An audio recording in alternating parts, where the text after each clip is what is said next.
ভাগীরথী নদীর জল খালে ঢুকে জলমগ্ন প্রায় 5টি গ্রাম। জলের স্রোতে ভেসে গেল যাতায়াতের একমাত্র রাস্তা। খুবই দুর্ভোগে 5টি গ্রামের বসবাসকারী মানুষ। নদিয়ার শান্তিপুর ব্লকের গয়েশপুর পঞ্চায়েতের ঘটনা। গত কয়েকদিনের অতি ভারী বৃষ্টিতে ইতিমধ্যে জলমগ্ন হয়েছে নদিয়ার বিস্তীর্ণ এলাকা। পুজোর আগে এই প্রাকৃতিক দুর্যোগ যেন কপালে চিন্তার ভাঁজ ফেলেছে প্রশাসনের। জলমগ্ন হচ্ছে একের পর এক গ্রাম। যুদ্ধকালীন তৎপরতায় হাতে হাত লাগিয়েছে রাজ্য সরকার, কিন্তু তবুও পরিস্থিতি সামাল দেওয়া যাচ্ছে না। একাংশ মানুষের দাবি, আবার যদি নতুন করে প্রাকৃতিক দুর্যোগ শুরু হয় তাহলে ব্যাপক ক্ষতির মুখে পড়তে হবে বাংলার মানুষকে।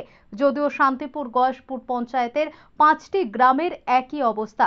বিঘার পর বিঘা চাষের জমিতে ঢুকে গেছে নদীর জল, ক্ষতি হয়েছে ফসলের। এই নিয়ে চিন্তায় মাথায় হাত চাষিদের। অন্যদিকে একাধিক গ্রামে জল ঢুকে যাওয়াতে রীতিমতো রাতের ঘুম উড়েছে তাদের। এমন পরিস্থিতিতে জল যন্ত্রণায় রয়েছে গ্রামের মানুষগুলি।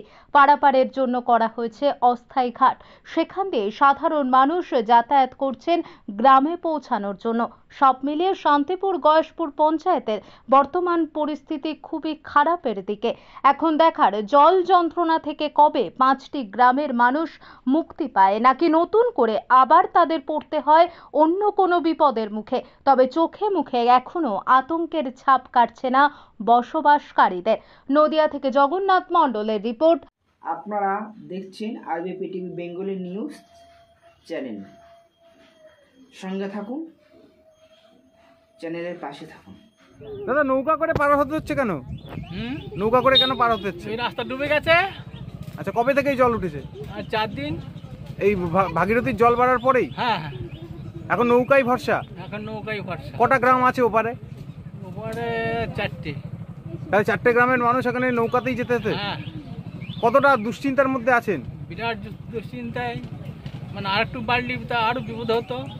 তাহলে চাষের জমি সমস্ত কিছু জলের তলে? সব ডুবে গেছে। জল কি আরো বাড়ছে? আমাদের সব চড়া এলাকা তো, সব ডুবে গেছে। হ্যাঁ, জল আজকে একটু মরা আছে। তাহলে এখন এই নৌকাতেই ভরসা? হ্যাঁ, নৌকাতেই ভরসা। কি নাম আপনার? আমার নাম বিকাশ সিংহ রায়।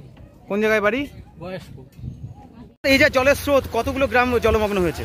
5টি গ্রাম জলমগ্ন হয়েছে। এখন কি পরিস্থিতি গ্রামগুলোর? পরিস্থিতি ভয়ানক খারাপ অবস্থায় আছে। এই জলের তো গতিবেগ প্রচুর দেখা যাচ্ছে। এরপরে যদি বেশি জল হয়ে যায় গ্রামের লোককে ডাঙায় শিফট করতে হবে। আচ্ছা, যে গ্রামগুলি জলমগ্ন হয়েছে তারা আশ্রয় নিয়েছে কোথায়? আসলে গ্রামের মধ্যেই আছে, ডাঙা জায়গাগুলো, উঁচু জায়গাগুলোর মধ্যে আছে সব। আচ্ছা, সরকারিভাবে কোনো সহযোগিতা পাচ্ছে তারা? সরকারিভাবে সহযোগিতা তেমন কোনো এখনো কিছু হয়নি। তবে আমাদের বিধায়ক সাহেব কিছু প্রকল্পত্র দিয়েছিল, সেগুলো গ্রামের মধ্যে দেওয়া হবে। আবার যদি প্রাকৃতিক দুর্যোগ হয় তাহলে তো ভয়ানক আকার নিতে পারে। আকার নেবে মানে নিয়ে বসে আছে, সমস্ত গ্রামের মানুষ তো বিপদে পড়ে আছে। চাষের জমি সব ডুবে গিয়েছে। তারপরে এই যে জল খাবগুলো, সাপ যা পোকা মাকড় সব গ্রামে বিপদে পড়ে। এটা মর্মান্তিক অবস্থার মধ্যে। মানে এখন খুবই চিন্তায় রয়েছেন? খুবই চিন্তায়, দুশ্চিন্তার মধ্যে ভুগছে গ্রামের মানুষ। আচ্ছা, এই পঞ্চায়েতের নাম কি? গয়েশপুর অঞ্চল। এর মধ্যে 5টা গ্রাম? 5টা গ্রাম আছে। আপনার নাম? আমার নাম সনোয়ার হোসেন মন্ডল। আপনি? তৃণমূল অঞ্চল কমান্ডার।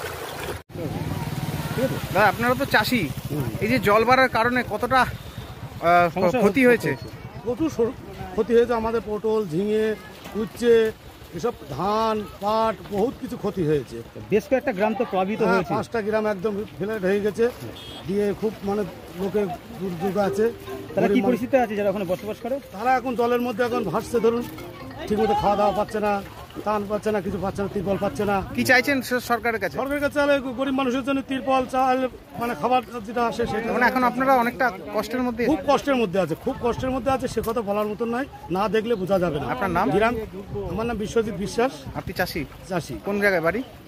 গয়েশপুর অঞ্চলে।